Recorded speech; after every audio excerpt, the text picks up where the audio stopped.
Well, welcome everybody, and it's nice to get back to Ontario. I was out in Regina for 5 days at the Federation of Canadian Municipalities, my last one, and I'm proud to say that Mayor Greg Davidson is taking up the sword, and he's got put on the FCM board for the next year for sure. And so that's kind of nice to see that we still have a voice at Wellington County at the FCM level. So that's great to see. But it's nice to be back. And by the way, it was 5 days of sun out there. The rain, when I got back, it rained as soon as I got back. So I don't blame me for that. I'll call the meeting to order. Any disclosure, any pecuniary interest in the Municipal Conflict of Interest Act? Seeing none. Moved by Councillor McKenzie, second by Councillor Anderson. The minutes of the Town of Minto, May 17th, 2022 regular council meeting be approved. Anybody opposed? That's carried. Moved by Councillor Gudson, second by Councillor Dirksen. The Town of Minto Council convenes the Committee of Adjustment. Anybody opposed? That's carried. Okay, and this is a public meeting. I'll call the meeting to order. Any decision reached by this committee today cannot be used to set the precedent. Each application considered by the committee is dealt with in its own merits, and no two applications are exactly the same. I'll state the following. The public meeting is to consider a minor variance application, MV 2022-09, amending Christopher Gadke, and I'll call on Secretary Treasurer McRobb to information. Go ahead, Emily. Thank you, Mayor Bridge. The property subject to the proposed minor variance application is legally described as Concession 18, Part Lot 12, Registered Plan 60R3275, Part 2, and is municipally known as 9840 Baseline Road in the Town of Minto. The subject property is approximately 3.36 acres or 1.36 hectares. The purpose and effect of this minor variance application is to provide relief from Section 6.17.1 of the Town of Minto's Comprehensive Zoning Bylaw 0186 as amended to permit for a reduced minimum distance separation 1, MDS 1, between the subject property with the proposed rural residential use and the nearest barn. The MDS 1 required setback is 431 meters or 1,414 feet, whereas the proposed closest distance is 350 meters or 1,148 feet. The application is to satisfy a condition of consent application B 117-21 that was granted provisional approval by the Wellington County Land Division Committee on March 10th, 2022. Additional relief may be sought at this meeting. The notices were mailed to the property owners within 200 feet or 60 meters of the subject property, as well as the applicable agencies, and posted on the subject property on May 17th, 2022. Reports and comments were received from the planning technician for the Town of Minto, both the junior and senior planner for Wellington County. I would advise that other than the owners, no registered speakers have registered to participate in the public meeting. Thanks, Emily. And I will then turn it over to Ashley to give us our town report. Go ahead, Ashley. So good afternoon, members of the committee. So the committee may recall this property coming before them in council regarding their severance application, which was proposing to sever an acre vacant rural residential parcel from the existing rural residential lot. As a condition of the severance, MDS 1 setbacks are to be met, and for lot creation, the MDS 1 setbacks are run between the closest distance from the nearest lot line to the nearest barn. Farm data sheets were submitted, and MDS calculations indicated that the required setback is approximately 1,400 square feet, whereas the existing closest lot line is 1,150 square feet approximately. So the OMAFRA MDS documents do state that minor variances to MDS 1 distances can be considered based on site-specific circumstances, as the calculations they run do not take into account prevailing wind, surrounding topography, and the presence of trees, berms, and other screening. Wellington County Planning Department, Source Water Protection, and Saugeen Valley have noted we have no concerns with the proposed relief. Conditions and comments for the severance still apply. And town staff are satisfied with the proposed relief requested, as we are aware, or as we are of the opinion that that is minor in nature, desirable for the area, and maintains the general purpose and intent of the official plan and zoning bylaw. We also note that the prevailing wind for the area will carry the odor away from the existing barn and the proposed lot. Also, if the barn were to ever expand, they would have to run their own MDS 2 calculations, which are determined a bit differently than MDS 1. So we are recommending the committee consider approving the requested relief. Thank you, Ashley. Amanda, I see you're there. Did you want to speak to this at all? I really don't know what to say. Well, My husband and go my ahead. husband and I are just applying to have that done. Our intention is to sell the lot because the person who built right next door is very interested in it. And so they kind of approached us with that idea. So that's kind of where we're going with that. Okay, and you could just hang on, and if there's any other questions from the counselors or whatever, that'd be great. Okay, thank you.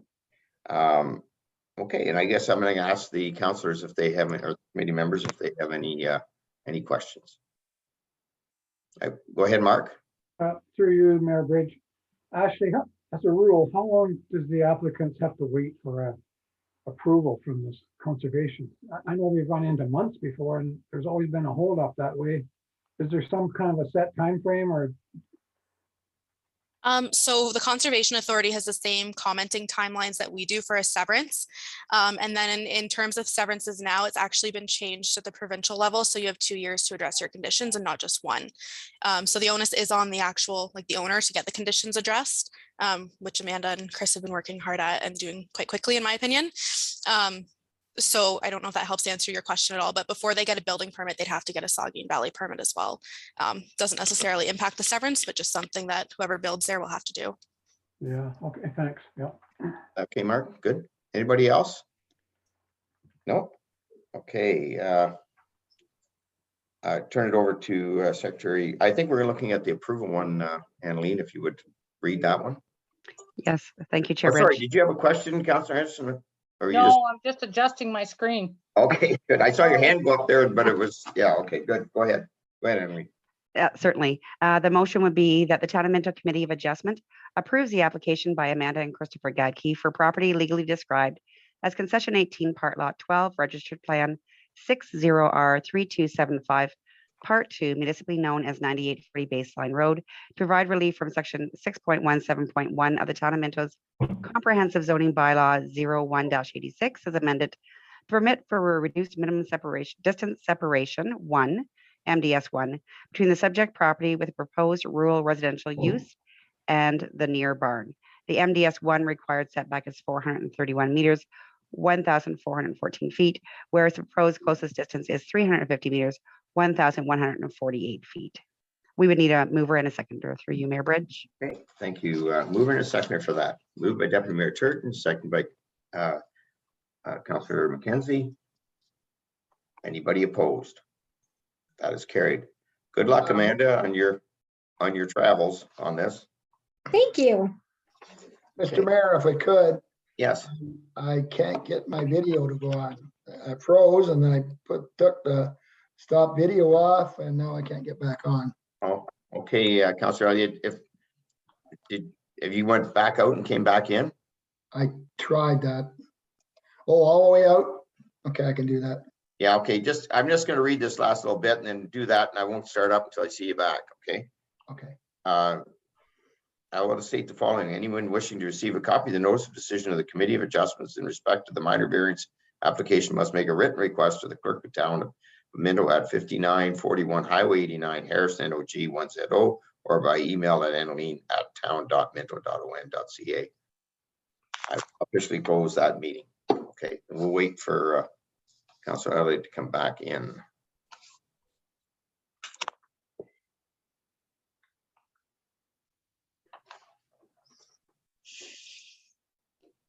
Because he's on the next resolution. I need him.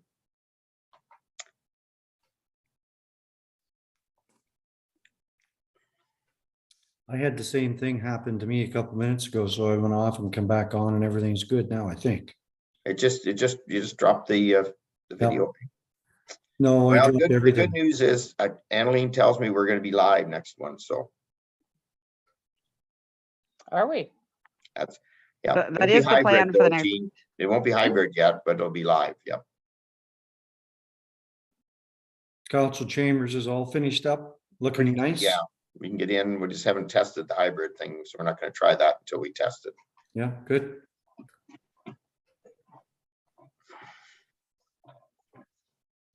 don't see him yet.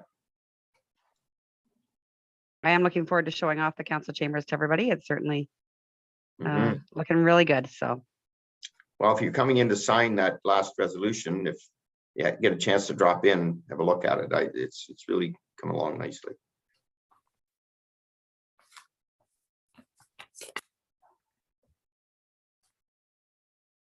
Mhm.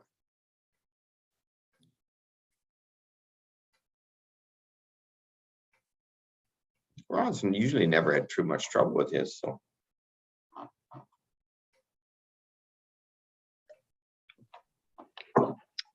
we'll give him a couple more minutes there, Mayor Bridge, and And if not, we'll I'll have see to if I can get give him a some, call and see what's going on. yeah.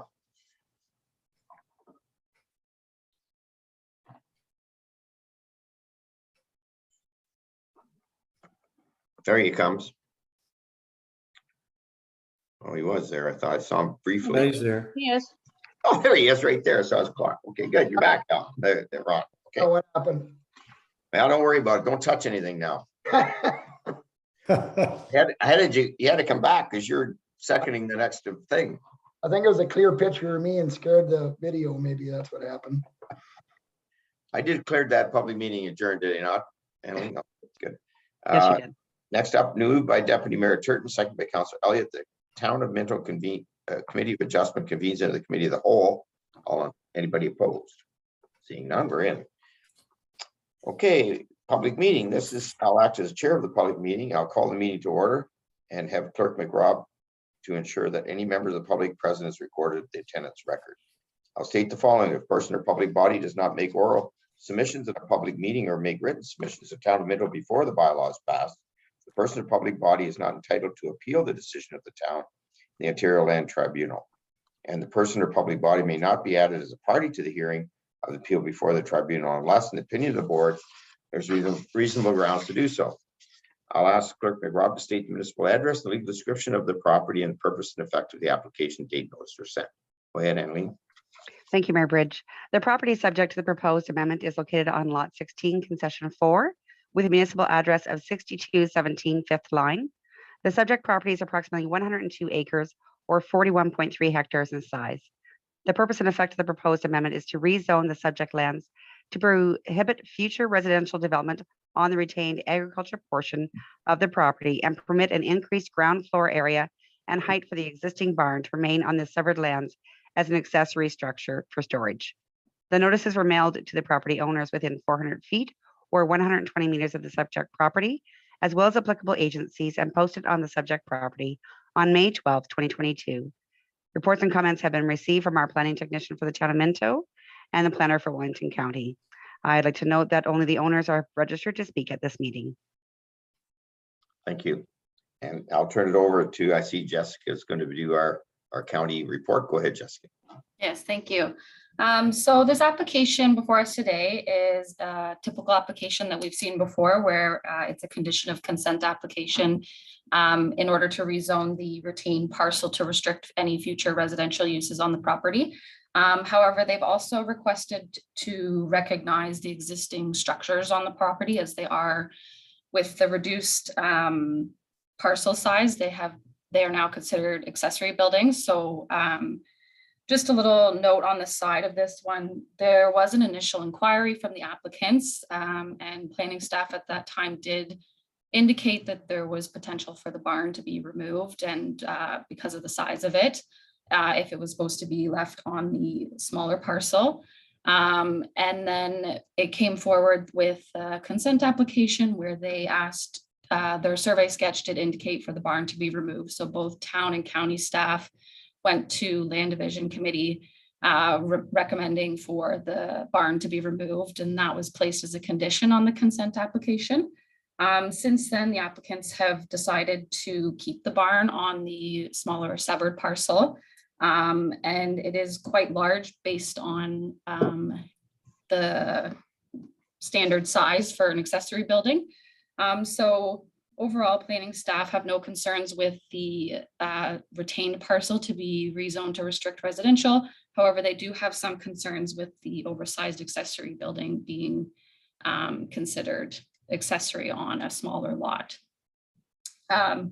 So one of the other things I just wanted to note quickly is we did do a housekeeping amendment in 2019 where we looked at accessory buildings in the rural areas. And at that time, it was to increase the accessory buildings to a maximum of 5,000 square feet, where the applicants are almost doubling that. So that is just where planning staff do have some concerns. And we're here if you have any questions about that. Thank you, Jessica. And I think I'm gonna get the town to do theirs first, and then we'll open it up for questions. If that's all right. Ashley, go ahead. Yeah, so Jessica covered it fairly well. I think from the town's perspective, we are viewing it a little bit differently in that we're supportive of the barn staying if it's used as an accessory structure for personal storage. And with that being said, we want provisions included in the bylaw that the barn cannot be enlarged, additional accessory structures would not be permitted. The bylaw would only apply to the structures that are there, and once they're removed, that permission would be void. And that the barn can only be used for personal storage accessory to a main residential unit. So it wouldn't be able to be used for livestock, for business or commercial uses, including a home industry. So town staff, we have no concerns with regarding the barn to be allowed to stay if those zoning provisions are in place. And it's our opinion that at the end of the day, it would come down to an enforcement issue. We have successfully utilized this on other properties in the municipality. And we've also had our deputy CBO go out to issue a change of use permit and confirm the barns being used for personal storage. So from the town's level, we are recommending the council considers passing the bylaw in a session, approving the requested relief. Thank you. And I think before I'll let John, did you want to speak to that? Yeah, I see you're there. Did you want to make any comments?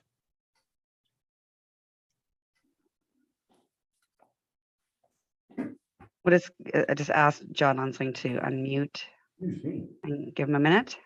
Yep. There he is. It's good. No, no, I have no problem with it. Sounds good. Okay. All right, thanks, John. Just hang on there while we open it up for questions. Then that's all right. Okay. Yeah. Thanks. Okay, and Councillor Elliott, I got a question. Yeah, Ashley, what livestock, meaning if they had a pony or something they wanted to put in there that was a pet, is that considered livestock? What's the definition for that? So typically on an agricultural parcel, then you would be able to do a hobby barn, but in this case, we're limiting that structure to just personal storage. Thanks. Councillor Anderson. So is that just because of the size of it, or what are the concerns about having that? Like if they were to use it for a workshop, are they allowed to do that? Like I'm just interested as to what the concerns are. I get that it's a big barn and it's a smaller property, but if you were going to use it to, I don't know, do woodworking, or is that not allowed? If it's for, oh, sorry, Jessica, I'll let you take this. I was just, sorry, Ashley, I was just gonna say, because it's, we had the concern, so I thought I would just jump in there. Our concerns are the size, and as Ashley's mentioned, we've provided a bylaw with our report that does restrict, so hobby barns and a home industry. But if as Ashley mentioned, that it is for personal storage. But yeah, in terms of planning staff having concerns, it's the size of the structure just being quite not considered accessory. It doesn't meet the definition of accessory in our opinion. That the size is too large for that piece, because it just seems to me in previous meetings similar to this, we keep expanding the size of barns and holding buildings on rural property because they're getting bigger and bigger and bigger. And we've adjusted our policy a couple times. So I'm just trying to understand the concern. Is it because of the size of the land? Yeah, so through you, Mr. Mayor, once the consent application goes through, the lot then becomes a rural residential lot. So it's no longer on a 100-acre parcel. So it's on approximately 1.2 hectares, which is just under 3 acres. So it has to follow different guidelines in the zoning bylaw, which allow for accessory structures. And as I mentioned, we did in our housekeeping in 2019, we reviewed our accessory structure size because we kept getting a lot of applications in rural areas similar to this. And at that time, it was determined that 5,000 square feet was acceptable. And obviously there's still the options for minor variances and zoning amendments to recognize oversized, and I also understand that this is an existing building. That's usually the case where I think if someone came in and wanted to build a brand new 10,000 square foot accessory building, there'd probably be a little bit more pushback from that, Right. from both town and county staff. But yeah, back to your original question, it's the size of the structure that isn't considered accessory. It is a lot of storage space, but Yeah. without our barn. But Jean, that's why when Ashley's report, you did state we have a lot of restrictions on it. Yeah. Yes, I And if understand that. somebody sells it, they can't take, they have to, has to go. So, I was And just another- wondering, I was gonna about- say another important one is that if the building is fallen down or removed in the future, you can't build it again. right. Okay. okay, Deputy Mayor Turton, go ahead. There has been no opposition to this in the, from any of the neighbors or anything? No, we've received none, and Maitland Valley did also note they didn't have any concerns as well.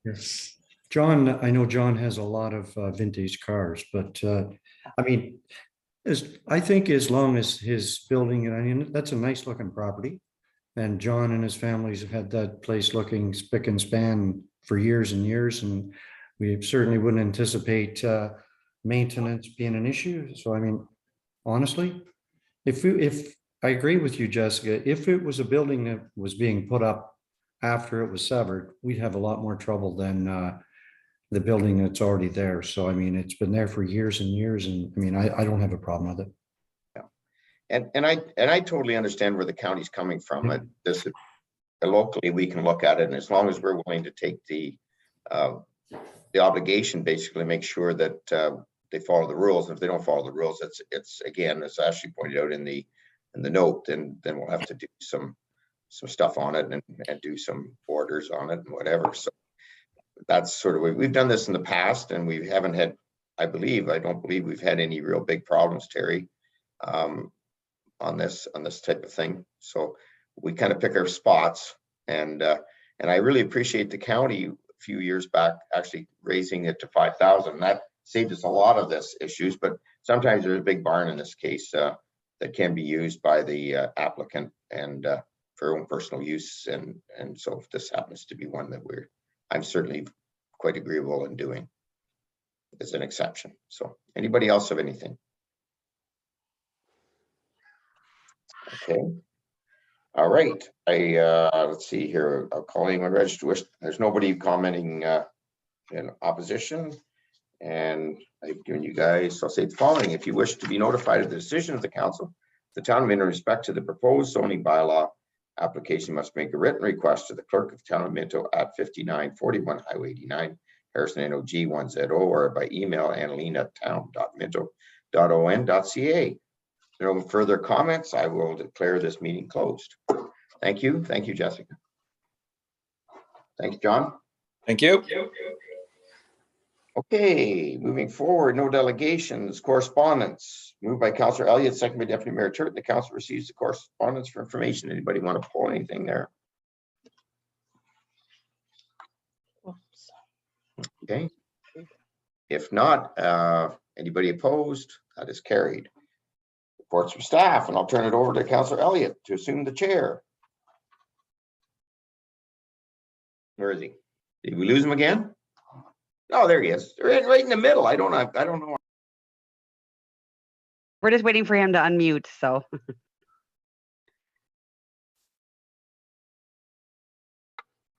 Thanks. There we That's go. the first time anybody told me I should unmute. They like me to be quiet, but I will.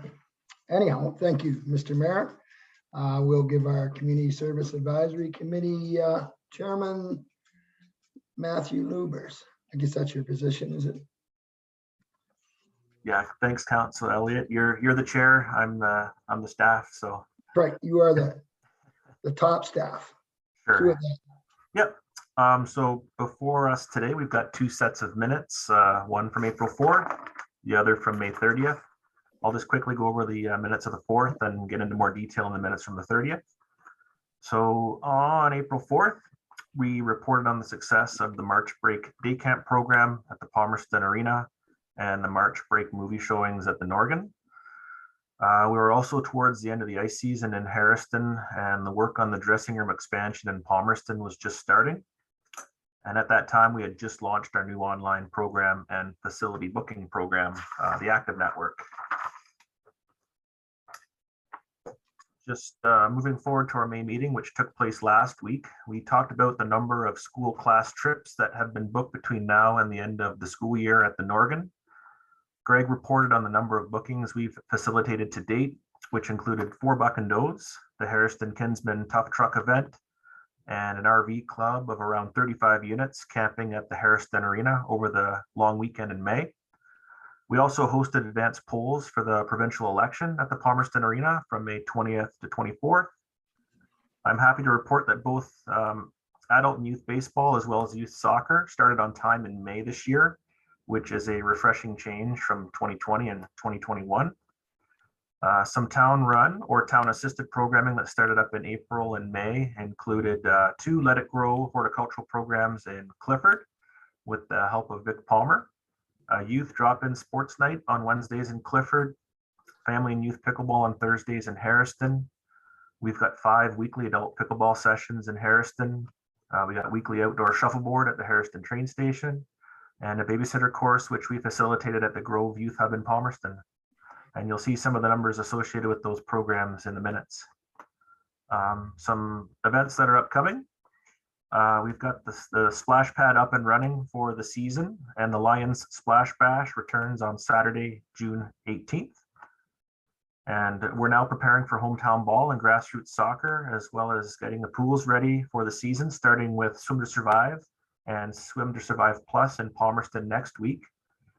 And then we'll run those programs the week of June 20th in Harriston. And that's for current grade 3 and grade 7 students at Palmerston and Middle Clifford. Lastly, we reviewed the progress on the ICIP project at the Palmerston Arena. The new diamond has been completed and is being used for team practices. And for the dressing rooms, the footings, the floor slab, complete with in-floor heating, have been poured, and the block work has begun. So as Community Services Advisory Committee, we plan to meet at the end of this month at the Harriston Arena before we break for the summer. That's what I got. Thank you. I'll read the motion and then I'll ask questions. And moved by Councillor Dirksen and seconded by Councillor Gunson that the council receive the Community Service Advisory Committee minutes of April 4th, 2022 and May 30th, 2022 for information and approves any recommendation contained therein. So have we have any questions?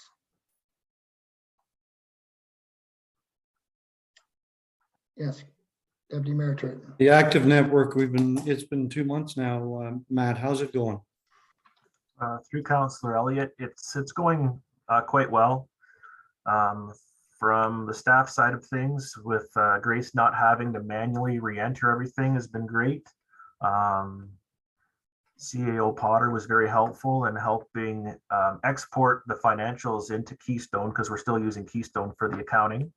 So, and then I know I've used it a couple of times to register my kids for programs, and it's nice that there's not that extra step. It's gone quite well.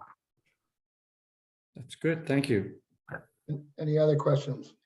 I just would like to comment, Matt, that over this rain period, I went out and checked the ball diamonds.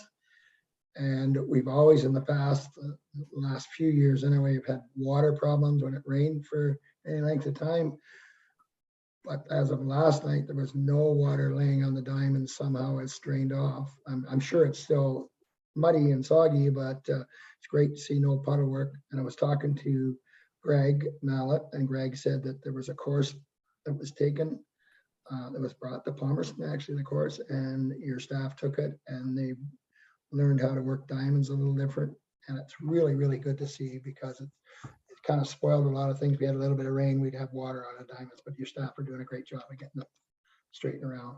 So yes, you're right, Councillor Elliott. We hosted an Ontario Parks Association Ball Diamond Maintenance Day.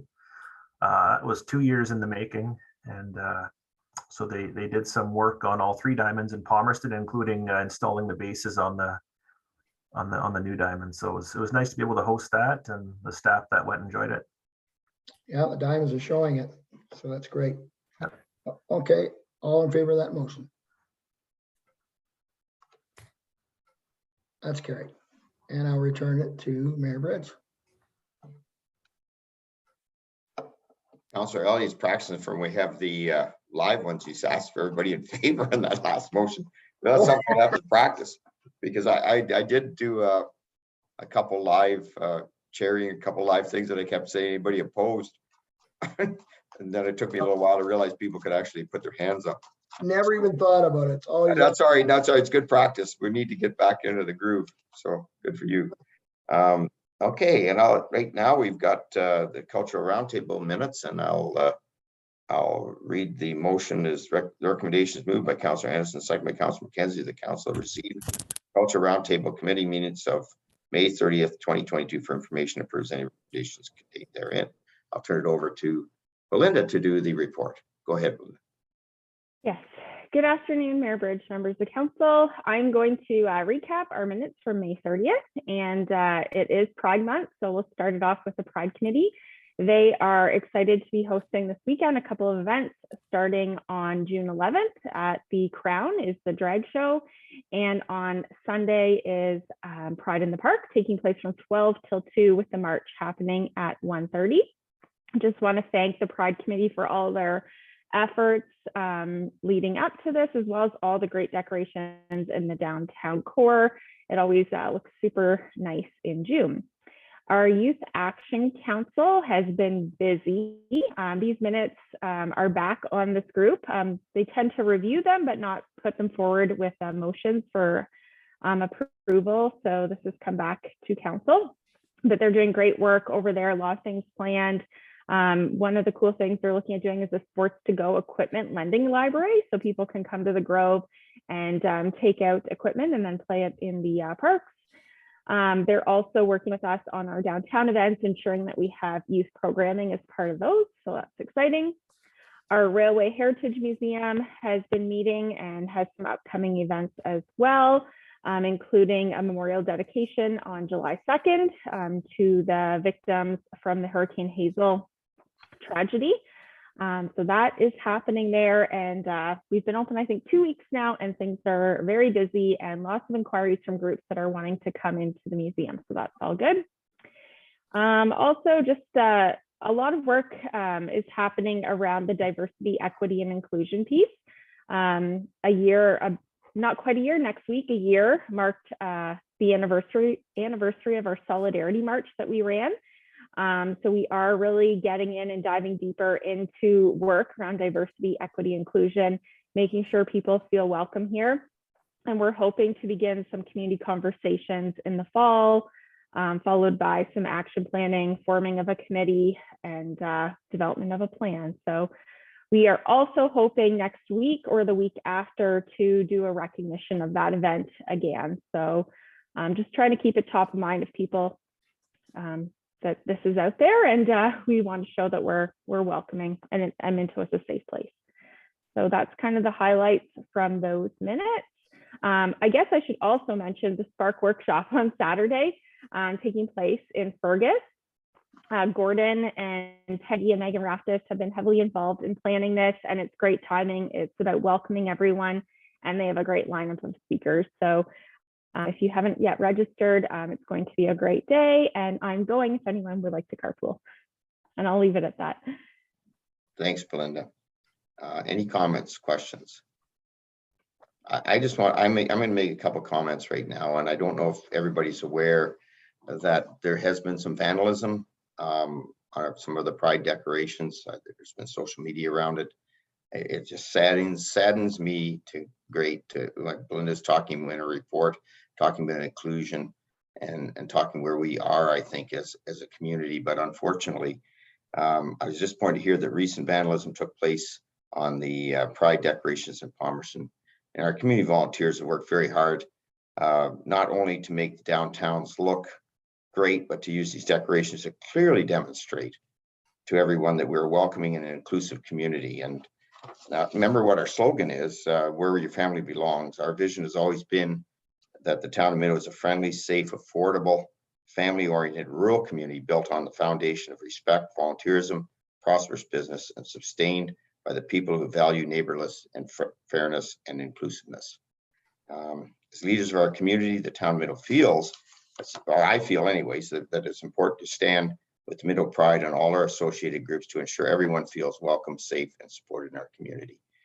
I have to say the actions of a few will not deter the voices of the many who stand up against these acts. And I feel we would like to encourage members of the public that if you hear any and see any of these acts of vandalism or hate, you call the Wellington County OPP. And what Belinda said, we're going to have a couple events coming up, one on Sunday, and try to go out to support that group. And of course, we have the one that she was describing about how one individual caused a ruckus a year ago. And I hope that I'm speaking for myself as a mayor, because I can't put, but anybody wants to speak on this, by all means, do it now.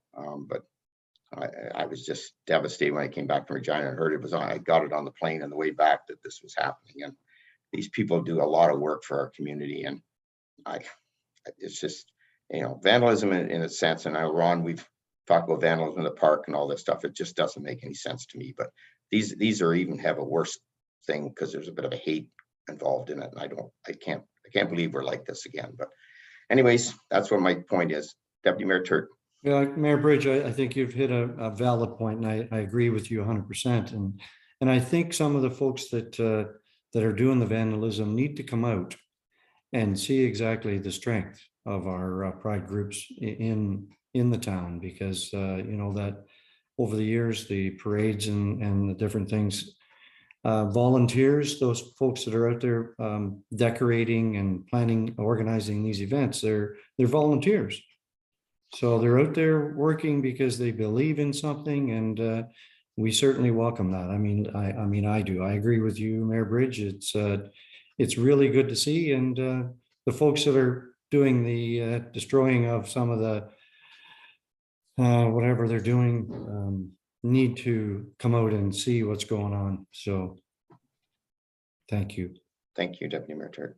Councillor Elliott. Yeah, that's the first I've heard of this, and it's pretty disheartening that anybody would vandalize, even if they don't believe in we being inclusive in our community. It's unfortunate that they have to act out in that way. If they don't believe, they can speak up, and speak up in a civil way, and they're not about to do that. We've had in our park, as all of you know, in Palmerston here, we've had numerous vandalisms for no reason, and it appears now they're trying to pick a reason to do this, and I wouldn't be surprised if it's the same kind of group that's doing it, and it's very disappointing. What I'm suggesting to anyone, if they see any vandalism of any sort, please report it to the OPP. I do that every time I get the chance. You probably know they're not going to be able to do anything, but they do put it on record, and they will catch somebody. They have caught people in the past, and they can follow back and finding out that, yeah, they were involved maybe in this and maybe on something else. Find out if you hear anything, don't be afraid to report it to the police. It's nothing to you, except it's important for our community. And I'm disappointed. Thanks. Okay. For the report, anybody opposed? That is carried. Okay, what do we got up next? Economic development. Go ahead, Belinda. Yep, so this report has been a long time coming. Jodine and Murray Marquette came to us quite a while ago looking to add to their property in the Harrison Industrial Park. And as you know, work had to be done in terms of surveying and environmental assessments. And now we are at the stage to be able to sell this property to them. It is just over an acre in size, 1.215 acres, and it will be merged with their existing property there with Stones and More in the Red Caboose. And there's not really much else to say. Obviously, we don't need to service it because it's being merged with their existing property. And the sale price would be $42,525. And we have waived our development covenants for this property because we are not expecting them to put a building on this parcel. So that is the gist of it. there's any questions. Yeah, thank you, Belinda. Any questions? We've had this on for a while, so I think I'll just read the moved by Councilor McKenzie, second by Councilor Dirksen. The Council of Town of Minto receives the report Economic Development 2022-13 regarding the Marquette Agreement of Purchase and Sale Harrison Industrial Park. And further, the council considers a bylaw in open session authorizing the mayor and clerk to sign the agreement of purchase and sale. Anybody opposed? That is carried. Good. And next up, we have the Clare Ridge subdivision draft endorsement. Moved by Councilor Gudson, second by Councilor Elliott, that the Council of Town of Minto receives the planning technician's report for the draft plan of subdivision 23T90021 and recommends approval to the County of Wellington subject to the conditions set out in Schedule A. And further, the Council of Town of Minto endorses the draft plan of subdivision 23T90021, and the Town of Minto advises the County of Wellington Council's decision. And further, the Council considers passing a bylaw in open session to rezone the subject property from residential R1B to residential R2. And I'll now have Ashley do the report, and then we can have a discussion. Go ahead, Ashley. Okay, perfect. So I just wanted to start off with a little bit of history on the property. So the property's been had a draft approved plan of subdivision on it for nearly 30 years. The original draft approved plan proposed to construct 124 homes with a split R1 and primarily R2 zoning. And at that point in time, both Derby and Ragland were proposed to be extended to serve the development. In the years that have passed, a portion of that property was sold to TG Minto and the remainder to a private developer. In 2017, a local developer purchased and revised the plan to build 28 single detached homes with stormwater management and a future development block. When the property was then sold in 2021, the new developer's intent is to revise the 2017 revision to bring the development more into conformity with the current provincial and county policies. The road network and stormwater management pond remain the same. However, Derby Street is proposed to be extended and park space is now included, which is something that previously was not. So neighboring landowners did voice opposition to aspects of this proposed development, and town staff, county staff, the developer, their planning consultants and engineers, and Triton Engineering have worked to facilitate a revision to address these concerns and comments. This resulted in a formal traffic impact study being completed by Paradigm and a formal revised submission of the plan. To maintain transparency with the neighboring landowners, we did hold a second public meeting as well. So the proposal now is for 39 units, 23 single detached and 16 semis. To facilitate the revision of the draft plan, the property is required to be rezoned to R2. R2 is what the vast majority of Palmerston is currently zoned as shown in figure 4 of the staff report. Also outlined in the staff report is the minimum lot areas, frontage, setbacks, etc. of the existing R1B compared to the proposed R2 zone. As you will see, there's no difference in setbacks or building height, and there is a small difference of 1,000 square feet for lot area and 9.9 feet for lot frontage. You should keep in mind that these are the minimums, and the developer is not requesting any site-specific relief other than what is already permitted in the R2 zone. The developer is proposing to exceed or meet all of the minimums proposed. I did want to provide a little bit of information on the Derby Street extension rationale as well. So Derby Street was deemed a road allowance in 1984, and it's 66 feet wide, which is the standard width for a two-way street. As a result of neighboring landowner concerns at the first public meeting regarding traffic volume on Prospect and emergency access, town staff requested the developer include this extension of Derby Street as a secondary access. This will be constructed solely at the developer's cost. This also serves as the servicing corridor for the subdivision. So town staff did recognize that the homes at 486 and 490 Toronto Street are quite close to the edge of Derby Street's road allowance. So we did seek a solution that would provide a secondary access to the subdivision while also not having cars driving in such close proximity to those existing homes. The solution is for the road to be constructed as a two-way street, but only provide one-way traffic out of the subdivision with additional traffic calming measures. Additional parking will also be provided along Derby Street for residents of the area. Emergency vehicles would have access to use this street as both an ingress and an egress. So I did outline in my report the neighbor concerns that were brought up and our responses to them. So I will save you going through every single one of those. But in terms of comments, town staff and the required commenting agencies have no concerns with proposed revision, provided the conditions we've recommended are met. And we are recommending that council approve the bylaw and endorse the draft conditions and subdivision. And Jessica may have some stuff to add. You want to add anything, Jessica? Oh, Ashley covered everything very well. Just that we are also in support of the application and that the draft conditions attached, conditions 1 to 24 will require clearance from the town of Minto, where the others are either county or other commenting agencies. So those are the ones that would be focused to you guys in that sense, and that we would also recommend approval of the zoning bylaw to the straight R2 zone as well. Thank you, Jessica. And before I open it up for questions, I just want to say what an amazing report, Ashley, that laid it out nicely. It talks about not only the public input, which both the county and yourself did, and the back and forth with people and trying to come up, nothing's ever perfect in this world. But at the end of the day, there's great history there, explaining the history, explaining who we were. It's amazing what in 2017, what we thought as a council, and I understand, but we're certainly in a different world today. And the density situation is totally different, that we need to get that affordable housing there. So I really like the way it was all laid out, and some of the concerns that came up, what with the extra entrance, the sidewalk for the kids, for the safety, all those things were addressed as best we could. And I think the developer feels comfortable about going ahead with those conditions, and well done. I'll just open it up for questions now if anybody has it. Judy, and then Dave. Thank you, Mr. Mayor. Yeah, I too wanted to commend you on the report, Ashley. I really appreciate the way it was laid out and so on. And I was really interested in the history. I'm not sure that we've seen that before. No. So I found it interesting, the number of homes that even back in 1995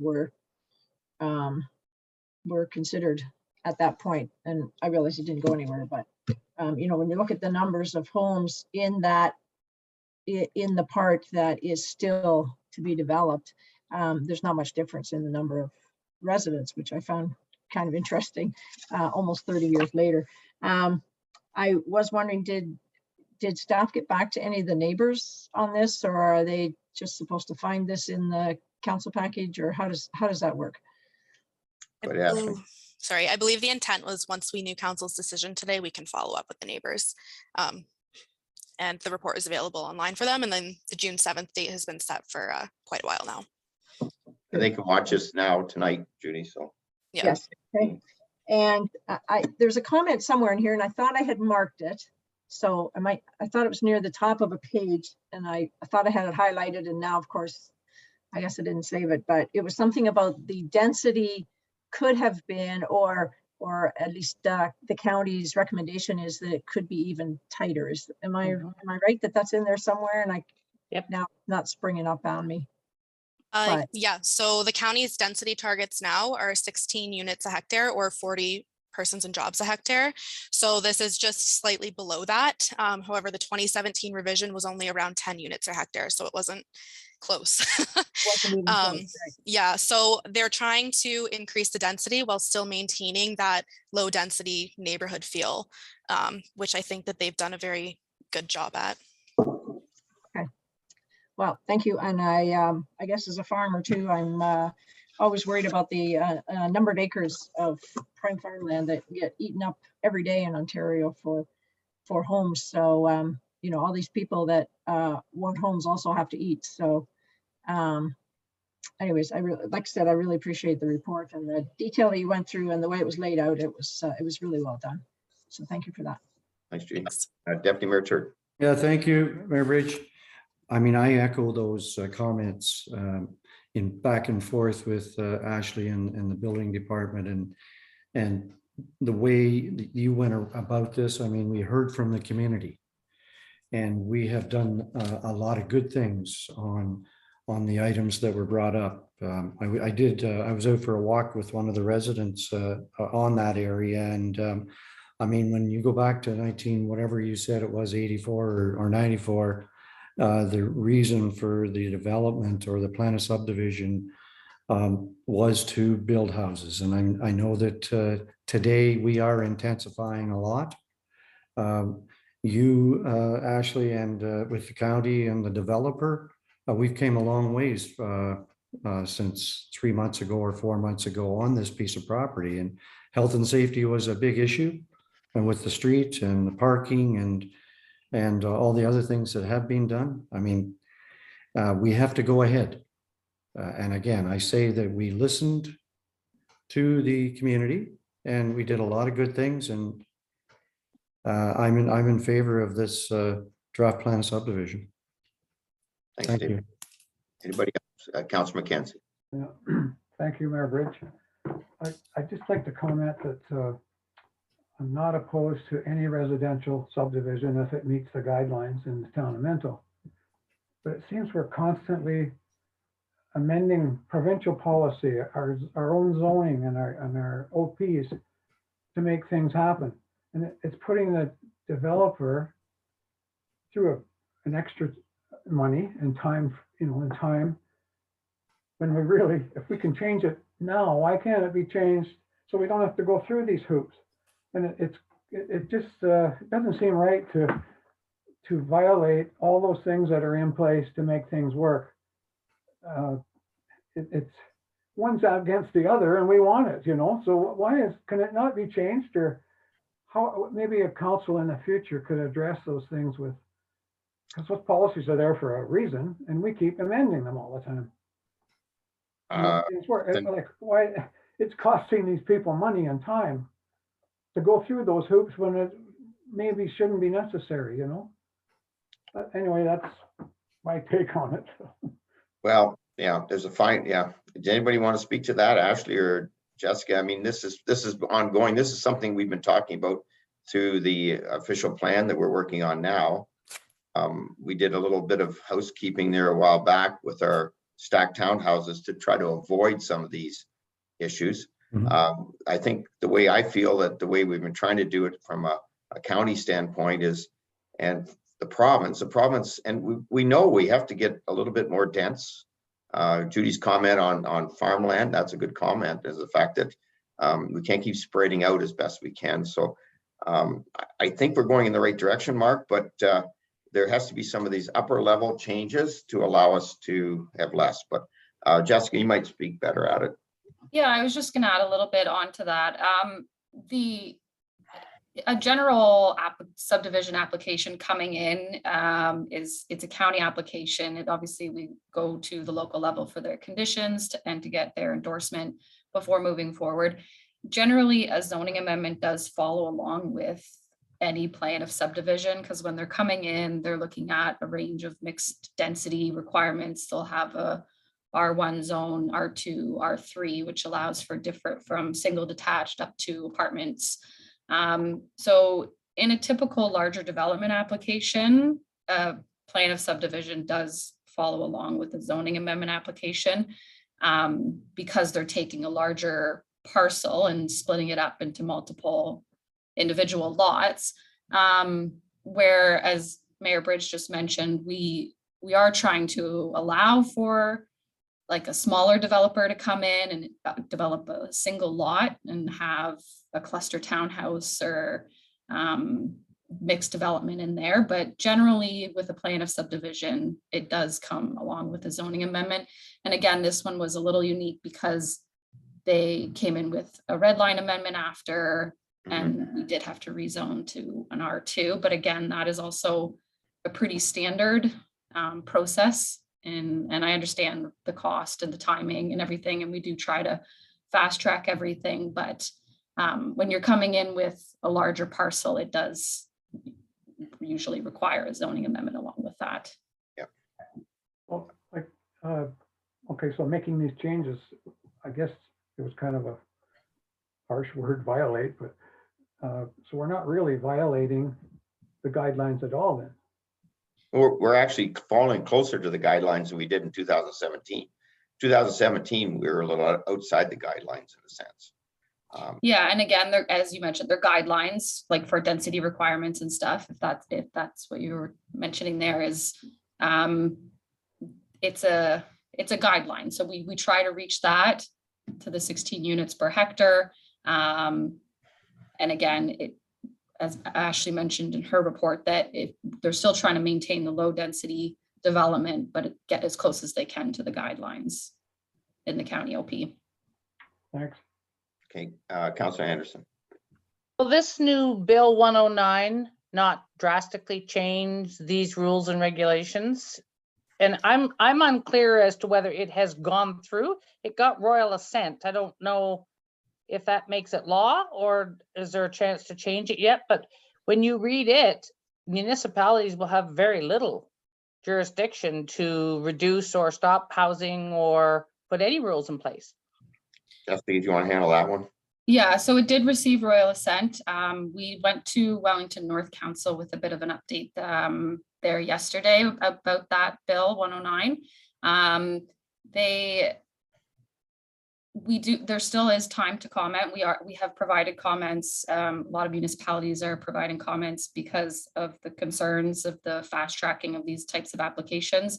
They are allowing for, there have been a lot of discussions on the other side of trying to make sure that commenting agencies, everybody can get that sort of fast tracked. But in terms of applications, they still would have to apply with the standard applications, like no plan of subdivision, site plan, zoning have been removed. It's just they're trying to fast track it and get approvals in shorter amount of time, which Town of Minto is usually pretty quick on approval anyways. So, but does it not speak to certain things that they now are required to provide, such as if you're proposing a development, you have to provide parking space allocation, and that's removed, and there's no lot line adjustments, there's no variances to be considered, and they can build a house or a building as tall as they like, and all of those conditions, and staying within a similar appearance to previous neighborhoods, all of that's going to be removed if this goes through as it stands.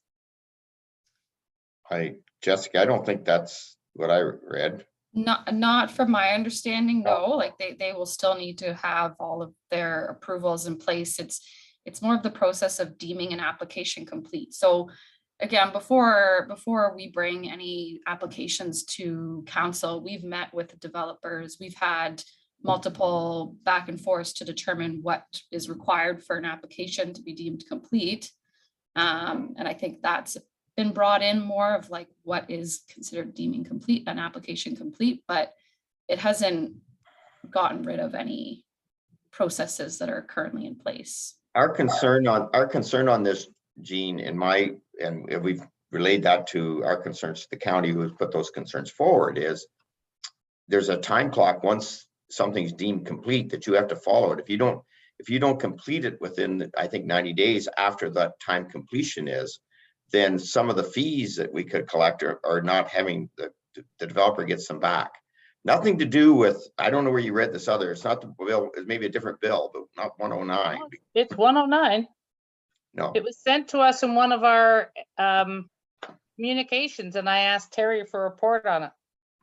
Well, it doesn't take away any approvals. It's nothing to do with today's thing anyways. So I'm not going to get into it.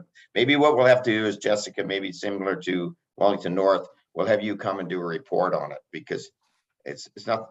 Annalene, you're muted. Just making you aware, there is a report coming forward on Bill 109. Okay, good. Okay, so because it's not quite, it's anyways, we'll wait for the report. I don't want to get into the debate on it right now.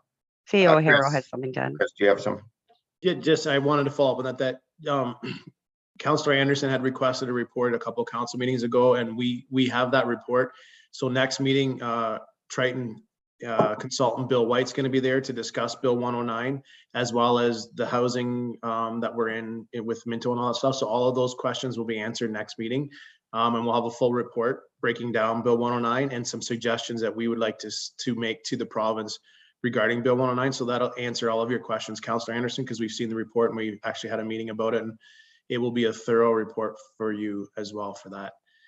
And if I may, through you, Mr. Mayor, just a reminder too that with this process, with this particular application, getting back to it, we did do the extra public meeting, which it seems to have pushed it and delayed it a bit for what Councillor McKenzie was talking about. But just in due diligence, staff did a great job and thought that it was prevalent that we do an extra public meeting to make sure that the public knew what was going on and that they had their say the second time. So that was actually not required, but we just went kind of over and above that, which did delay the process a wee bit, but we wanted to make sure that the public was able to talk to council on that. So that's why this one is a little bit longer as well, just because of that. And I just wanted to make sure everybody was aware of that. So thank you.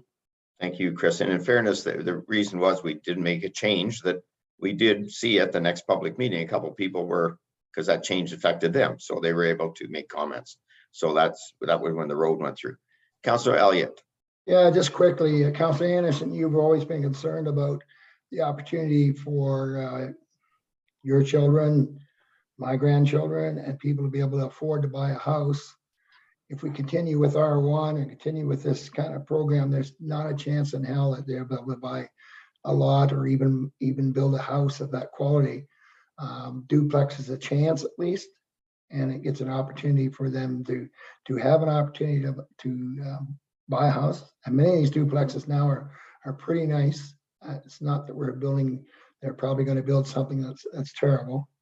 And in talking to Bill White, the last time he did a report, I asked him about density, and I said, what is the move? What is the move going to happen? Is it going to go wide out into the country and take ag from us, Councillor Dixon, or is it going to go up?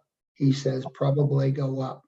So if you look in Kitchener, Waterloo, Cambridge, they got towers going up because they're out of places to build, and they need place for people to live. And that's why you have that. So it could be not very long. If we can hold on and do it the way we're doing it now, keep our density and our rural population, I think that's the best way we can do it. Thanks. I'm not in any way opposed to duplexes. I absolutely agree. We need to have affordable housing. I'm just asking and addressing the comment that Councillor Mackenzie made. Can we streamline this? I believe that's what Bill 109 is looking at doing. I'm just saying that there's a lot of ramifications in that bill when you read through it all. And as I say, they have comments going back, because I don't know that it would solve all the problems. Absolutely, we need more housing. I'm not in any way opposed to that. Never have Point of been. order, Mr. Mayor. Yeah. Yeah, go ahead, Councillor Mackenzie. No, I just would say it's a point of order. You were right. That topic's nothing to do with this recommendation. Yeah, exactly. And I just wanted, I don't mind us discussing, and we do have a report coming on it. So it's in all our minds. And I think what you brought up was reasonable. It's something that all levels of government are trying to come to grips with, because the big thing is we got to get more housing as quickly as possible for our housing shortage. So anyways, any more comments on this particular one? And if not, I will call the question. Anybody opposed? That is carried. Thank you. And I'll turn it over to Councillor Dirksen. Mayor Bridge. Public Works has 2 items on the agenda today, and I'll turn it over to our Road and Drainage Manager, Mike McIsaac, to take us through the first report. Thank you, Chair Dirksen. Yeah, both items tonight have to do with municipal drains. The first one is just 3 drain maintenance projects that we completed late last year, and we're just getting the paperwork all together for them to recoup the costs on drain 12. Just on the edge of Harrison, drains 59 in Tividale, as well as drain 115 just on County Road 123 in between Tividale and Palmerston there. Is there any questions with that?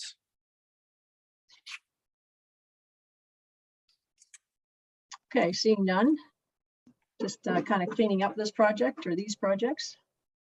Okay, so I'll read the recommendation. Moved by Deputy Mayor Turton and seconded by Councillor Anderson, that the town of Minto receives the report Public Works 2022-020 regarding municipal drain maintenance assessments and considers passage of the related assessment bylaw in open session.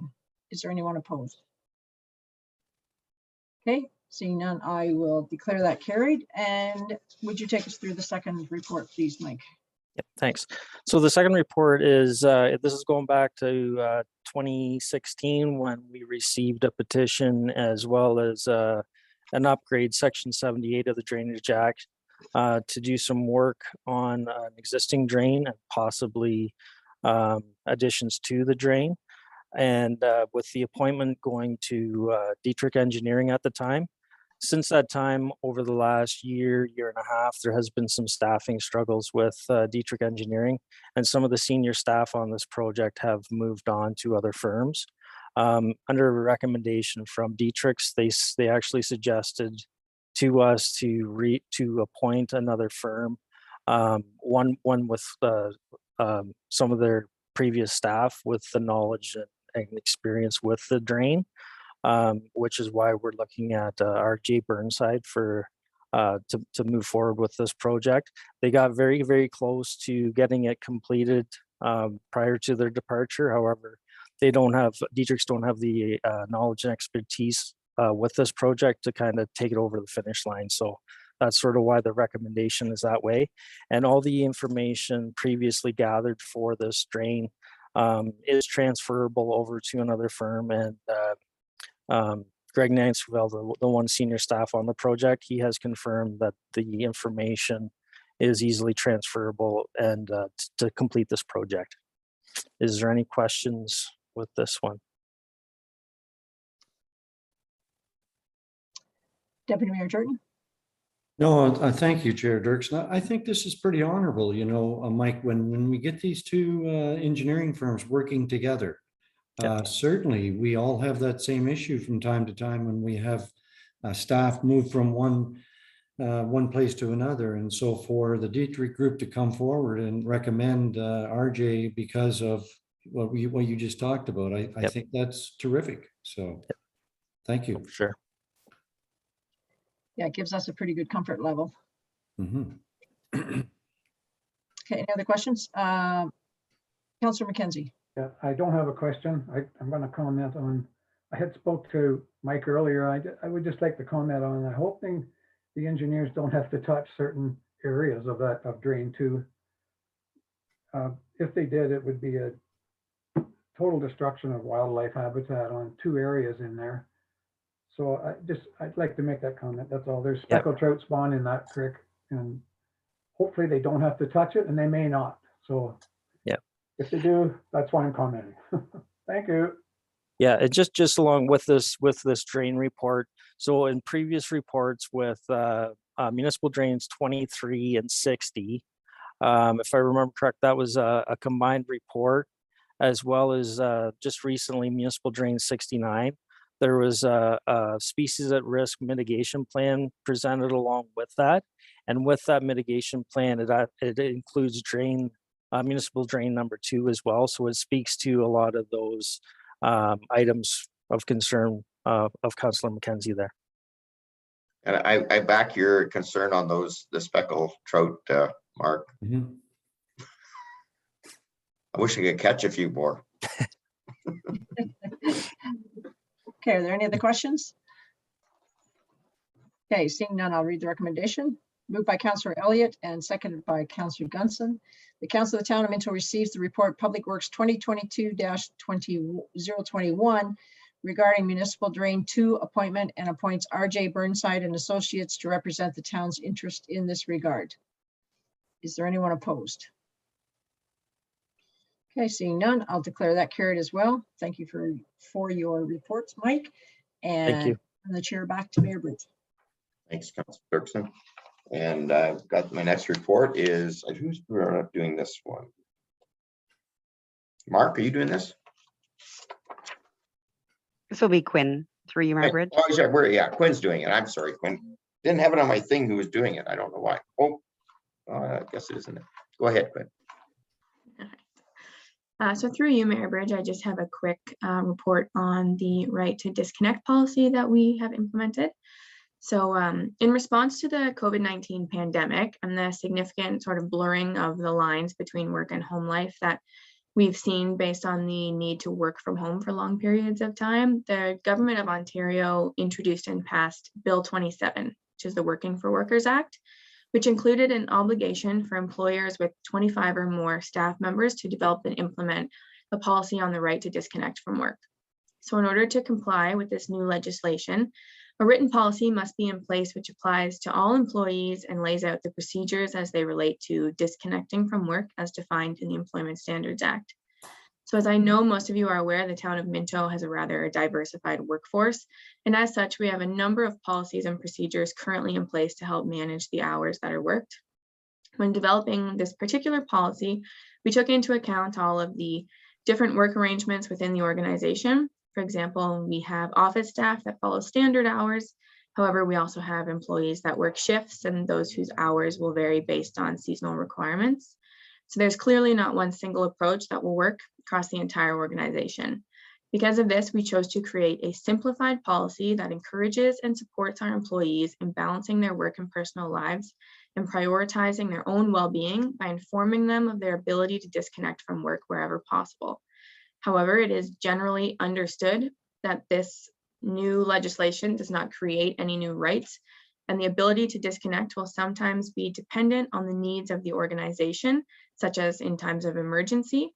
So this policy does not create any new rights for employees that precludes the organization from contacting them outside of normal working hours in those times of need.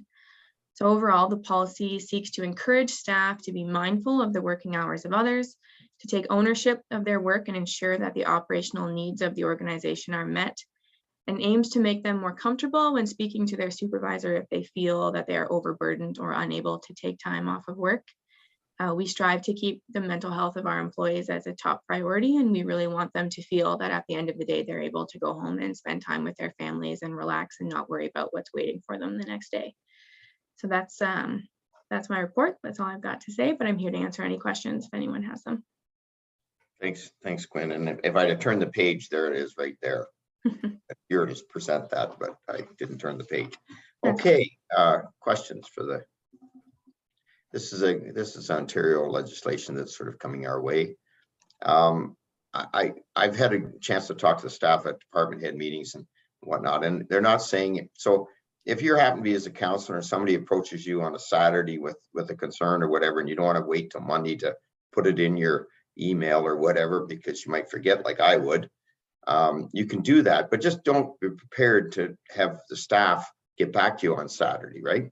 Unless it's a really emergency, as Quinn has pointed out, and there's people that are on call for emergency use.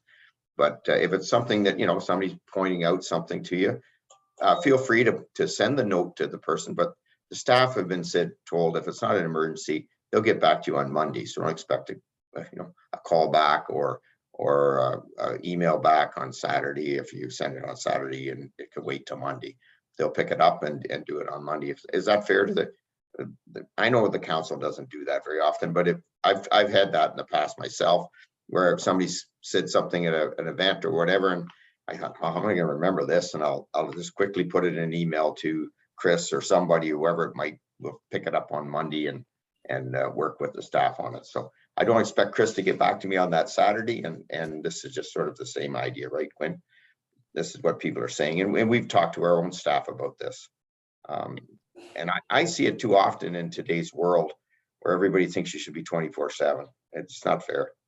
We have to have time to shut our brains down, shut our phones down. And I really feel this is a good legislation in a sense. But again, they didn't put any real rules. They just said it's a policy. But I think our staff are going to follow it, hopefully, and we won't burn anybody out. Okay. I've got moved by Councillor Dirksen, second by Councillor McKenzie. Council of the Town of Minto receives report CL 2022-07 regarding the right to disconnect policy as information endorsed the implementation of the right to disconnect policy as written. Anybody opposed? That is carried. And I have Annalene doing the next one, special events permit policy. It's always fun when we can do this. Go ahead. That's right. Thank you, Mayor Bridge. So in 2015, we passed a special events policy, and we also passed a blanket bylaw to allow temporary road closures for charitable organizations. And we did that bylaw again, a blanket bylaw, in 2019. And looking to do it this year, realized that, of course, we had passed a delegation of authority bylaw, which delegates the road and drainage manager the authority to approve these temporary road closures for special events for our groups. So this delegation then removes the requirement of having either individual or blanket bylaws in place to allow for the temporary closure of the roads for events. So all I'm asking then at this point in time is to look at the policy and approve the updated policy as presented. Right, thank you, Annalene, and I'll have a mover by Councilor Anderson, seconded by Deputy Mayor Turton. The Council of Town Minto receives a report CL 2022-08 regarding special event permit policy and approves the updated policy as presented. Any comments? I think it just speeds things up. It's good. Councilor Elliott. Yeah, just Annalene, if we start a new event this year, for example, that's hoping to be an annual event, you'd have to wait till next year to get on the. Absolutely not. No, they can apply to Mike right away. We'll make sure that we update our online so they can get it from there, or they can call into the office and we'll get them that. Thanks so much. Okay, thank you. Anybody opposed? That's carried. Annalene, you have the next one. Yes, thank you. The next one is just for your information. It's in regards to Municipal Drain 69 on the tribunal decision. So back in July of 2021, we had the engineer's report come forward for Drain 69. And then we had the September 21st council meeting where the engineer's report was considered. And on the 19th of October, where an appeal from the Meckens was considered at the Court of Revision. They went ahead and put a notice of appeal to the tribunal on November 8th. And finally on May 4th of 2022, the tribunal met. So the decision was attached. And as you can see what the orders are, what we need to do, the next steps now is we are waiting for our engineer to get us the updated assessments, which they said are coming shortly. I will send those out to the landowners, and I will be bringing forward the third reading for the bylaw as amended with the assessment schedules. Okay, questions? This is too bad we had to go through all that, but anyways, that's just the way it is. Yep. Okay. Moved by Councilor McKenzie, second by Councilor Elliott. The Council of Town of Minto receives report CL 2022-09 regarding the Municipal Drain 69 Tribunal decision for information. Anybody opposed? That's carried. I'll turn it over to Deputy Mayor Turton to assume the chair. Yeah, thank you, Mayor Bridge. We have a couple of items today to talk about in the Treasury, and I welcome our Treasurer, Mr. Gord Duff. The first one has to do with our consulting and engineering services. So Gord, if you don't mind. Great. Thank you, Chair Turton. As you know, you're aware our engineering agreement came due, and you'll note that we did take our time on this. It's a big process. So we issued the RFP on March 28th, and happy to say we received 6 bids. They were all quite lengthy documents. So rather than bring this forward in a hurried manner to a May meeting, we thought we'd bring it to this meeting. So we had a committee consisting of Clerk McBrob and interim CEOs Potter and Harrow and myself.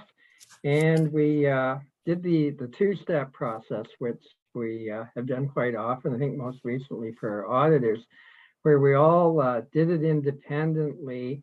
We looked at the technical aspects, the firm experience, their staff, and those kind of things, and gave that a weighting. And so we had a certain criteria that the firms had to pass before we even got to looking at fees and things. So the fee component was only 15%. So we had 3, like they're all pretty good proposals, but 3 were excellent. And they're all very experienced firms with a lot of municipal experience. So we moved forward to the next step. We also met together in person, and we came to a consensus. So say you had a score out of 10, and I may have had 7, and Annalene had 9, and a couple of 8s, we'd come and agree on an 8 or something. Put all the scores together with the weighting, and in the end, it was very close. But our existing engineering firm of Triton came out on top. And yeah, anyway, I thought it was a very good process and reasoned, and I thank all the firms who did respond, because I know it's a lot of time and work for them to put these proposals together. So bottom line, we're recommending that we stay with our existing firm for a 5-year term, and we put in renewals for the distant 5 years, but 1 year at a time. So we do have time to review or see if anything changes too. So anyway, I'll take any questions or.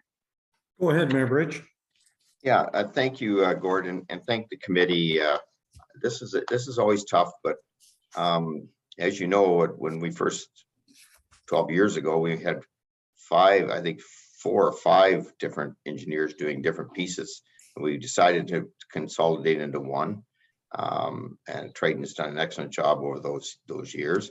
But isn't anything else, we have to go out and pursue to make sure that our needs are looked after and our costs are reasonable. So I was pleased that you did this report, and really what I liked about it, in fact, when I read the report, the fact that like there was 2 sections and nobody knew what everybody voted on until you opened up the envelopes. That's really good, because it leaves that independence, and there's a lot of thought process. And as you know, and I know, changing anything from either a bank or a lawyer or in this case an engineering firm, one of the unknowns is if you do move, there's all kinds of balls up in the air that you got to coordinate for the next 1.5 to 2 years. And I know you even worked that into your scenario as far as what staff time might be involved. So I think the process was very well done, very fair, and I'm pleased that we have a renewal with. I'm backing obviously the renewal with Triton on this one. Thank you. Thank you. Yeah, yes, that's very true. It's not something that you change as easily as other suppliers. Go ahead, Councillor McKenzie. Through you, Dave. Gord, is there a cost to retain them for the length of this term or extra, or they're just to retain or to yeah, basically all the firms put in their hourly rates.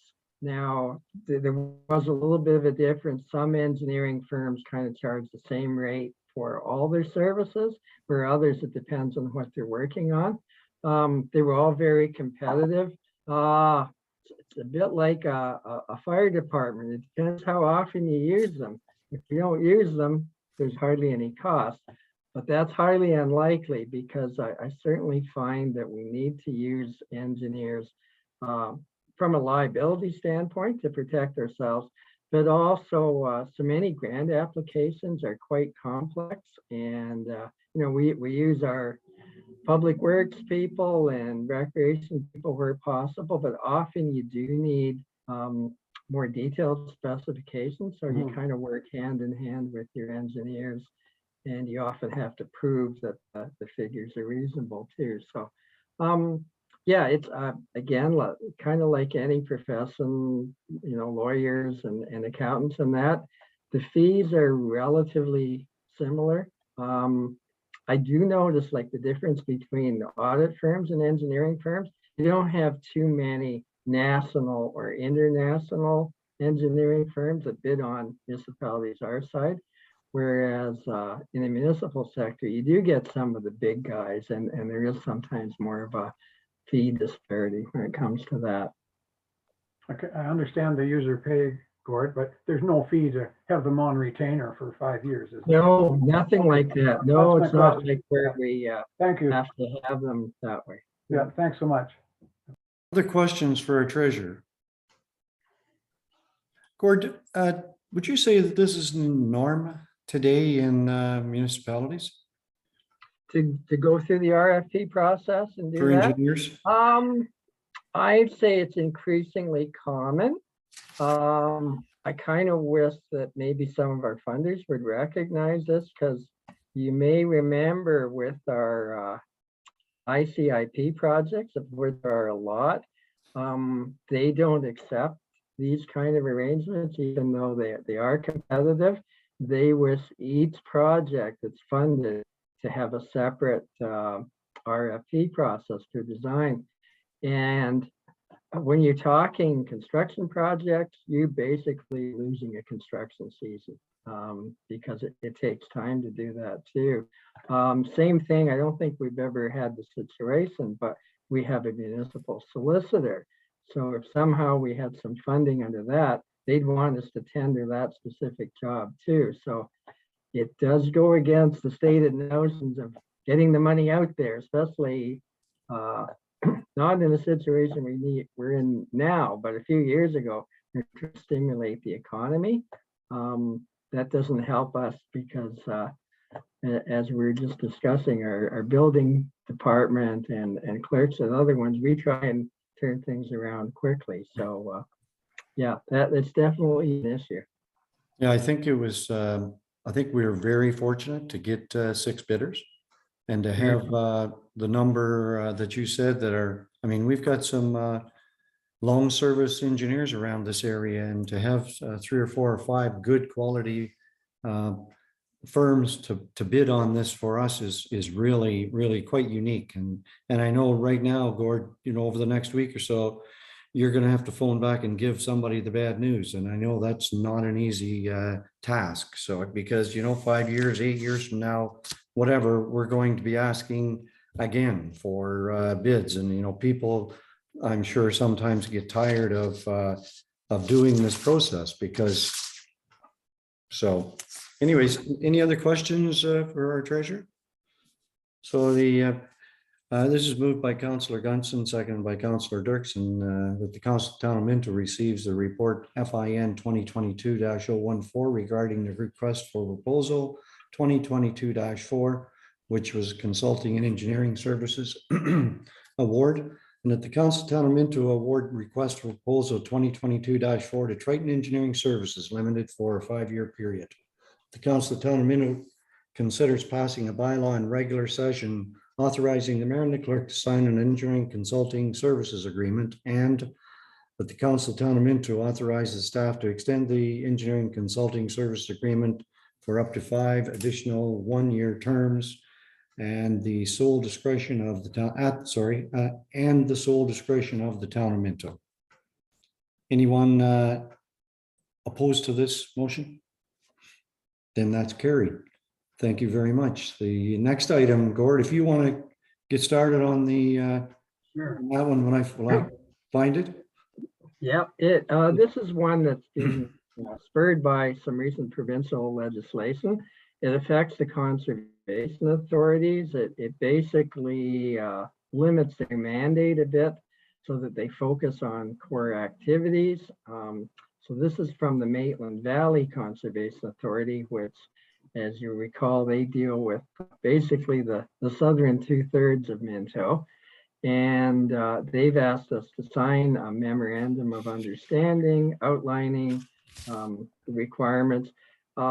It's more of a change in form than actual substance because, as you know, we really rely on Maitland Valley, not just for the planning opinions, but flood monitoring and flood response and mitigation too. So we, again, when it comes to grants to the National Disaster Mitigation Program, we work hand in hand with them as well as our engineers and our other internal staff. So basically the agreement outlines what they are mandated to do, and they also reassure that there won't be any changes without more consultation with us. So I feel okay to go ahead with signing it. Any questions for Treasurer Duff?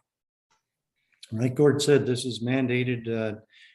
We have 15 municipalities in our conservation authority, and most of them have stepped up and signed the MOU. It is a 4-year term, and I think our friend Phil has done an excellent job here in his little letter. So, and I know that everybody's had it at this. So Annalene, will you help me if there's no other questions? Will you help me with the mover and the seconder, please? Yes, absolutely. Through you. Moved by Councillor Elliott and seconded by Councillor Anderson. But the Council of Town, do you want me to continue reading or? Yeah, if you want, or I can do the reading. Go ahead. Yep. Okay, so the recommendation is that the Council of Town of Minto receives the report FIN 2022-014 regarding the MVCA services and programs draft memorandum of understanding, that the Council of Town of Minto support and endorse the draft memorandum of understanding from the MVCA services and program to meet the Minister of the Environment's Conservation and Parks regulatory requirements, and the Council of Town of Minto considers passing a bylaw in regular session authorizing the mayor and the clerk to execute the MOU on behalf of the town of Minto. Do we have anyone opposed?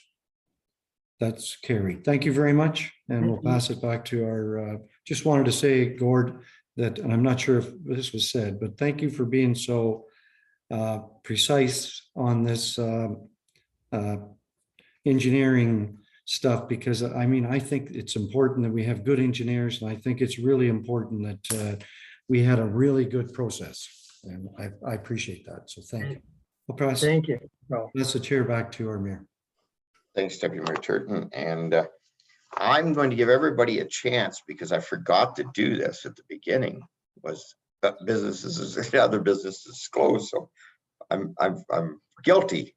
So anybody has a chance to put up their hand now. Deputy Mayor Turton, go ahead. Yeah, thank you. Thank you, Mayor Bridge. I just wanted to thank everybody for getting involved in this pumpkin thing. I think it's really good that we have a little bit of this inter-office culture. I know that we have extras this year that are involved in this, and I lost my piece of paper. So yeah, we have the Treasury, we have Public Works, we have Water and Sanitation, the Clerk's Department, and we've got 7 counselors. And I know that some of our counselors taking the plants home, and I think it's great. So, and I'm not sure exactly, I guess likely I'll talk to Paul and ask him if he wants me to help collect the money. It was $10 per plant.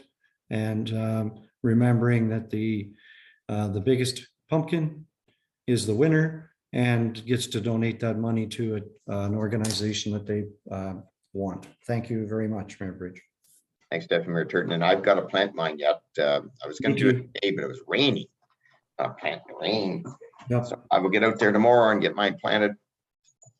Anyways, Mr. Mayor, is there any truth to the fact that Deputy Mayor was caught with Roundup out around the? okay, maybe I won't plant it there. Was he on plot 4? That was just rumor. Rumors. I'll have to check that out. Thank you for that update there. Councillor Elliott, I've been away for the last week, so I was gonna say. Maybe. And I think I had Judy, and then I believe Jeff, and then Mark. Okay, go ahead. And Jean. Okay, good. All right, go ahead, Jean. Okay, I had a couple things. Pretty sure that somebody will mention one of them, so I'll maybe wait on it and see if anyone else mentions it. Did want to say there's lots of recitals now and demos and so on and so forth, and those things haven't been possible, or if they have been possible, they've been done in a non-personal way for the last couple of years. So it's been great to see kids able to show off what they've been learning and so on. So and to perform in front of a live audience, that's really important for the kids, I think. So anyways, so that's been good. And I also wanted to say Crossroads Life Church in Harriston, they will once again be hosting the almost annual fireworks and Canada Day celebration. They're going to do that on Sunday, June 26th. So the festivities begin, that's a Sunday evening. So the festivities begin at 6 p.m. and the fireworks will be at dusk, which is 10-ish. So everyone's welcome to attend. This is a huge undertaking. It's a lot of volunteers and resources required, and it's a wonderful service to the community, and it is absolutely free. So I just want to make sure people were aware of that. Thanks, Judy. And then I have Jeff. Go ahead, Jeff. Thanks, Mayor Bridge. Just on behalf of the firefighters, this past Saturday, we hosted our pancake breakfast that we haven't had in 3 years. Broke a record. We served 733 people. And I just wanted to give a lot of thanks to Greg and his staff for all the work and run around they did to organize it and get it set up for us. So I want to thank everybody that showed up and everybody that went and helped out the plant sales as well. So it was a great weather and a great turnout. Thanks, Jeff. Thanks for all your work on that and your team. Mark, go ahead. Well, thanks, Church. I just like to request that on the next community services report, if we could ask to have an update on the status of the recreation master plan. It seems it's gone on too long and we don't know. Even committee members are asking, but I think it'd be nice to know the status of that plan Sure. on his next report, please. Yep. Yeah, we Thank can do you. that, Mark. Thank you. Thanks. Councillor Anderson. Thanks, Mayor Bridge. Just a shout out to everybody engaged and involved in that garden festival. They were thrilled to be able to have it live, and I unfortunately was working, but it was a resounding success. Seems all the vendors and a good number of vendors, and there were certainly lots of pictures posted on social media. Looked like everybody was having a good time and the weather cooperated. And just as a reminder for anybody who's watching, we are celebrating the Year of the Garden by having a Garden of the Year competition. And they were giving away free plants to aid with that, or to get people thinking about Garden of the Year or Year of the Garden. So if anybody's got, you don't have to do anything special. If you just have a garden that you're proud of, enter the competition. There are prize categories for the most innovative or best use of the color red, a Canadian feature that speaks of Canada to you, and just an overall garden excellence that will be judged by Ben Cullen, who is Mark Cullen's son.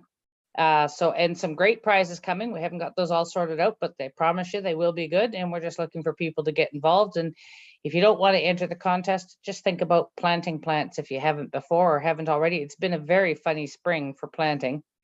You're never too sure that the little tiny tomato plants are going to make it out there unless you've got cover for them, because it keeps dipping down in the temperatures. But get out there and plant a plant, plant a flower. And the community gardens are also having a competition for anybody who hasn't ever done a community garden and is interested, just to get people out there growing their own food, thinking about that, producing more oxygen for the environment and cutting down on carbon dioxide.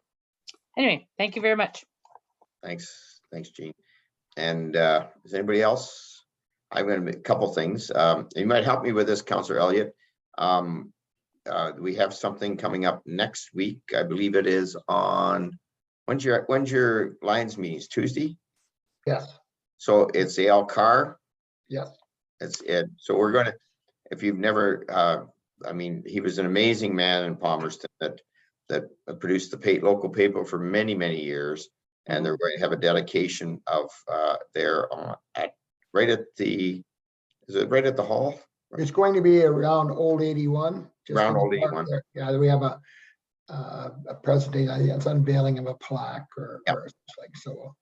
I'll be there, and anybody wants to show up. I think even the Lions are going to cook some meals there. I think so. Burger, I think first. I think so. All's happening, but that's on Tuesday. And I already talked about the Pride picnic on Sunday, but I also want to mention I missed the first opening of our first farmers market, opened last week, and you know, Amy went, and I sent a picture with, they were out shopping. So make sure you take in the farmers markets. They're starting, and there's a lot of neat things that are happening at farmers markets this year. So, really good turnout, Mr. Mayor. Was it a good turnout? Really good turnout. Yes. Excellent. So yeah, that's great to see, and we're sort of getting back to that where we can get out and at least about, and let's keep it up. Let's keep going to these events if we can. So that's all I have. Anybody else got anything? If not, moved by Deputy Mayor Turton, second by Councillor Gudson, that the Committee of the Whole convenes the regular council. Anybody opposed? That is carried. Notice of motion. Any notice of motion? Seeing none. Moved by Councillor Dirksen, seconded by Deputy Mayor Turton. The Council of Town of Minto ratifies the motions made in the Committee of the Whole. Anybody opposed? That is carried. Bylaws. Moved by Councillor Anderson, seconded by Councillor McKenzie, that bylaw number 2022-52 to authorize the sales of the lands of Harrison Industrial Park to Judine and Murray Marquette be approved and read in first, second, and third time and passed open council seal of the corporation. Anybody opposed? That is carried. Moved by Councillor McKenzie, second by Councillor Elliott, bylaw number 2022-53 being the bylaw to amend the zoning bylaw number 0186 for the 6217 fifth line in the town of Minto be approved, read first, second, third time, and passed open council seal to seal corporation. Anybody opposed? That's carried. Moved by Councillor Gudson, second by Councillor Anderson, the bylaw number 2022-54 being the bylaw to authorize the mayor and clerk to enter in a memorandum of understanding between the town of Minto and the Maitland Valley Conservation Authority be approved, read first, second, and third time, and passed to open council, seal the corporation. Anybody opposed? That's carried. Moved by Deputy Mayor Turton, second by Councillor Dirksen, the bylaw number 2022-55 to levy the assessment for drains that were repaired or maintained under section 74 of the Drainage Act for 2022 be approved and read first, second, and third time, and passed to open council, and seal the corporation. Anybody opposed? That is carried. Moved by Councillor Elliott, second by Councillor McKenzie, the bylaw number 2022-56 being the bylaw to amend the zoning bylaw number 0186 for part of park lots 1618 in the former town of Palmerston, town of Minto, be approved and read first, second, and third time, and passed to open council, seal the corporation. Anybody opposed? That's carried. Moved by Councillor Dirksen, second by Councillor Gunson, the bylaw 2022-57 being the bylaw to amend zoning bylaw number 0186 for the 5186-15 line. The town of Minto be approved, read first, second, and third time, and passed to open council, seal the corporation. Anybody opposed? That's carried.